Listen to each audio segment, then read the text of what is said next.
What's up guys, Graz back with another video, and today we're going to be doing an unboxing and specification overview of the Note 20 Ultra 5G model from Samsung.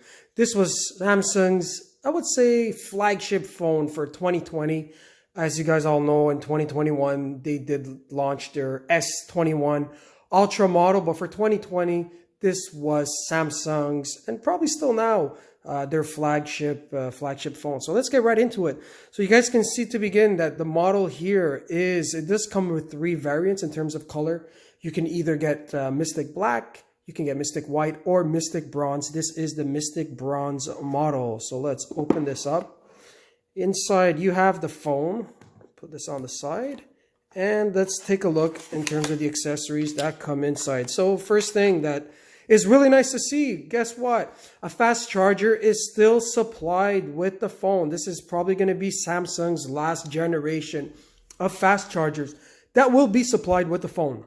So that's really nice to see. That does come with it. The other thing as well is a USB Type-C cable. Nothing crazy here, pretty standard. And obviously you do have your little, I guess I would say a little guitar pick used to remove the SD/SIM card adapter. And it looks like it can also be used to reset your phone. So that's pretty much what comes inside the box. So let me move this over. Awesome. So why you guys might find that the phone looks a little bit different is that I already put a protective case on it. This is an ESR protective case. Really nice because one, it protects the phone really well. It's transparent. I'm a big fan of transparent cases for the simple fact that you're able to actually see the real color of the phone and you're not hiding it.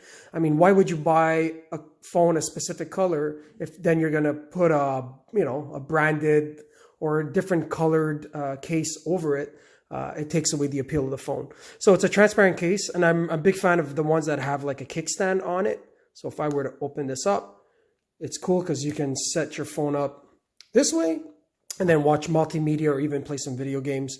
And you can also set it up this way so it actually stands on its own. So really nice, different types of orientations. So great. I'll even put a link down below, guys, on this specific stand for the Note 20. The other thing that's nice about the actual case is that the the Note 20 Ultra has like this pretty decent sized protruding camera bump. So getting this case, it starts to make it a little bit more even. So, there's still a little bit of a jiggle if you lay it flat, but nothing too major. So that's pretty much it on that end. In terms of the weight, guys, the Note 20 Ultra is 208 grams, and it uses a stainless steel body on the sides. So the sides is made out of stainless steel, all of them, and the front and the back is still made out of glass. So the operating system, it's running on, let me use the fingerprint sensor. It is running on Android 10. Right now, if I remember correctly, Android 10, and as well, it's running on Samsung's One UI 3.0 with the latest firmware software. The chipset, so the chipset, which is extremely controversial, depending really in terms of which region that you are, but Samsung has two different chipsets. So this is the Canadian model. I am out of Canada. This one has a 64-bit Qualcomm Snapdragon 865 Plus. So it is the Plus model, which is supposed to have a 10 to 15% increase over the regular 865 Snapdragon that was inside the S20 Ultra. So that's really nice. It is an octa-core 3 processor. So it does have a 3.09 gigahertz single core Cairo 585, a 2.42 gigahertz 3-core Cairo 585, and a 1.8 gigahertz quad-core Cairo 585. So it's packing tons of power. You guys don't need to be worried in terms of longevity. There's tons of power in here. Even in terms, guys, of the GPU. So this one has the Qualcomm Adreno 650 GPU. Now, in terms of RAM memory. So in terms of RAM memory, this model here has 12 gigabytes of LPDDR5 which is extremely fast. I mean, let's be honest, 12 gigabytes inside a phone, unless you're running multiple games and multiple apps, is plenty. In terms of the external/internal storage, so the internal storage on this specific model is 128 gigs, but there are some variances. You can get the 256 gigabyte and the 512. Keep in mind, guys, and be very, very careful. Unfortunately, if you are out of Europe, you're going to be having the Exynos model, not the Snapdragon model. And the Exynos model has worse battery life and is relatively 16 to 20% slower in terms of functionality. So I believe Canada, US, and Korea, I believe there's one more country that has the Snapdragon, but Samsung should really stop doing this. I think there should just be one model that's top of the line, being sold in all the regions. So that's for the internal storage. External storage that can be added. So guys, keep in mind, this is probably one of the last models that you're going to be able to add expandable storage to it. So this is the actual slot where you would use that little pick to take out. You would enter your SIM card and you can enter your SD card as well. So this specific model, you can actually go up to 1 terabyte. So you can add a 1 terabyte SD card to get external storage. And this is going to be the last model from Samsung that is going to sport this. I mean, we saw from the S21 Ultra launch, the S21, all the models, that you can no longer add some expandable storage, which is really, really sad. I don't think Samsung should have done that. Let's see if they bring it back when the Note 21 Ultra launches. In terms of the display, so this display, guys, is gorgeous. It's a 6.9, so that's massive. It's a 6.9 inch diagonal screen. It's sporting a 92.5% screen to body ratio. So this phone, apart from the little bezel from the top, tiny little bezel from the bottom, and that little cutout, this is 92.5% screen to body ratio. That's insane. I believe that's probably Samsung's biggest ratio. The display resolution is 1440 by 3088 pixels. So obviously Quad HD, giving you 495 ppi, 16 million colors. And the big change for 2020 is that the Note 20 has what's called Gorilla Glass Victus. So Gorilla Glass Victus is the hardest glass that Samsung has come out with so far, ranging approximately 6 to 7 on the hardness scale. So Gorilla Glass Victus, obviously I'm not going to be doing a drop test. There's tons of videos on YouTube where you guys can actually go see how strong this glass is, but the front and the back side both have this Gorilla Glass Victus on it, which is really nice. So let's see, if there's better durability long term. In terms of network technology, obviously it's either 2G, 3G, 4G, or 5G compatible. So for people, those long haulers that like to keep their phone, this is going to be obviously technology proof when 5G eventually becomes mainstream. Keep in mind that Samsung does make a model that's only 4G. So be careful, guys, to make sure that you are buying the 5G model to have full capabilities. If we take a look on the backside, so Samsung's camera does come with a triple setup camera, right? So triple setup camera. The main one being a 108 megapixel camera, and then you also have a 12, that's this one here, a 12 megapixel periscope telephoto with optical zoom up to 50 times, and the other one at the bottom is a 12 megapixel ultra wide with 1.4 micron aperture, which is awesome, f2.1 as well. So the main camera, this one over here, has 12,000 by 9,000 pixels in terms of resolution, and it's able to record 8K Ultra HD at 24 frames per second. Unfortunately, I was playing a little bit with that 24 frames per second 8K video quality. It's not that great. unless you're running stilled videos, which most people are not. I would still say stick to the 4K 60 FPS. You're getting a lot better. You're getting a lot better video quality from that. So that's pretty much it, guys. Triple camera setup. The other thing to notice as well is they fixed the problem on the S20. You guys can see that little red dot there. That's actually a laser pointer to do your autofocus. So there was an issue with the S20 with, focus, and the Note 20 Ultra fixed this by adding that laser focus. So that's a really nice thing. Here, let's just go back here. On the front side, guys, you guys can see here that it does have a front little pinhole camera.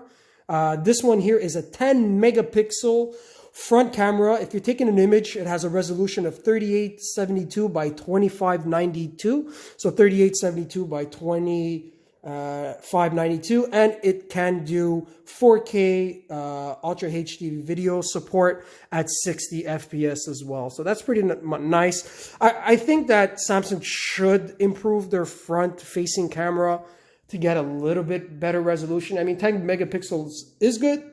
I think they should be upgrading to at least a 12 megapixels. What's nice as well is that the actual cutout itself, so let me just remove this again.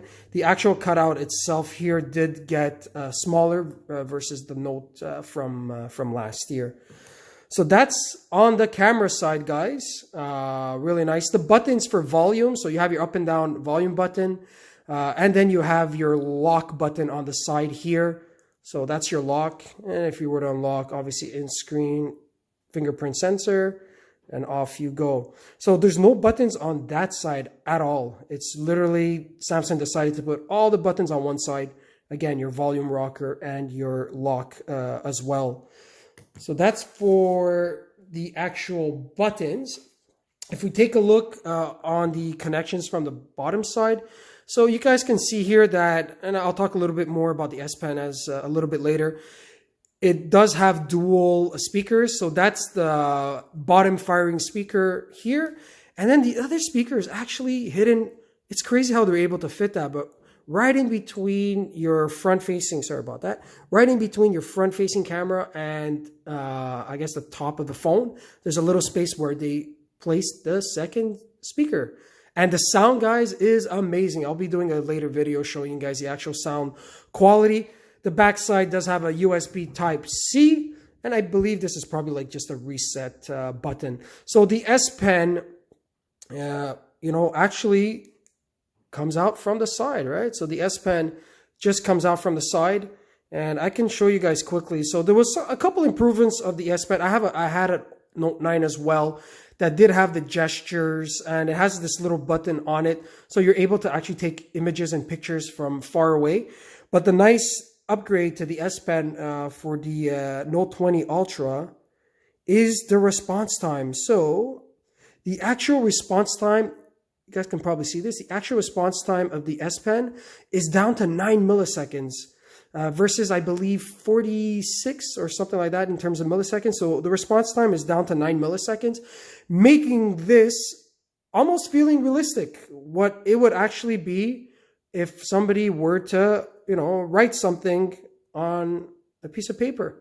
So I did deactivate the sound, but you can also get a sound that simulates you writing on paper. So that's for the S Pen. Let me just put this guy back in. And it's nice that it just comes included with it. And it just slides itself right on the side. In terms of the Wi-Fi capabilities, this does have Wi-Fi 6 and obviously 802.11, 2.4 gigahertz, and can go up to 5 gigahertz in terms of Wi-Fi functionality. I did mention before, guys, the color variants. So this one is the Mystic Bronze. You can also get it in Mystic Black, and it's also available in Mystic White. It does come with Dolby Atmos capabilities. Bixby, for those who like it or don't, I don't know, but it does have Bixby that comes standard. Obviously, Samsung Wireless DeX, which I think is a really cool feature. Wireless DeX is that you can actually connect your phone and stream what your screen sees directly to something that's compatible with it. So either a monitor or if you have Wi-Fi on a smart TV, you can actually project what you're seeing on your screen to what is being displayed there. In terms of the battery size, this one has a 4,500 milliamp battery. That is massive. But to be honest, it's not as big as the S20. So the S20 had a 5,000 milliamp battery, and apparently, according to Samsung, they didn't have to put a 5,000 milliamp battery to get better battery life, because the Snapdragon 865 Plus is supposed to be more efficient, and there was some software increases to the One UI, making it more battery efficient. So that's awesome to see. The last thing, guys, I want to talk about is this massive screen. So this massive screen, guys, is amazing. This is a 6.9 inch across. So it's huge, 6.9 inch across, 92.5%, again, screen to body ratio. And I did mention before, guys, is that it does sport a Gorilla Glass Victus. But the biggest thing here is that this screen is 120 hertz. So the response time, unfortunately, I'm only filming in 30 frames per second. But this, you have to actually, play with a screen that runs at 120 hertz to see the difference. So it's amazing. 120 hertz, 1,500 nits, and obviously it is HDR capable. So that's pretty much it, guys. That is my unboxing and overview of specs in terms of the Galaxy Note 20 Ultra from Samsung, the 2020 model that launched in August of last year, of 2020. So that's it, guys. Like, subscribe, leave some comments. I will be doing some further videos just showing you guys the gaming capabilities on this phone, running games like Asphalt Legends and running Game Pass as well off this phone, just to show you guys the capabilities of the Adreno 650 Qualcomm GPU graphical controller. Like, subscribe, leave some comments. As always, have yourself a great day, have yourself a great night, and stay safe out there. Cheers.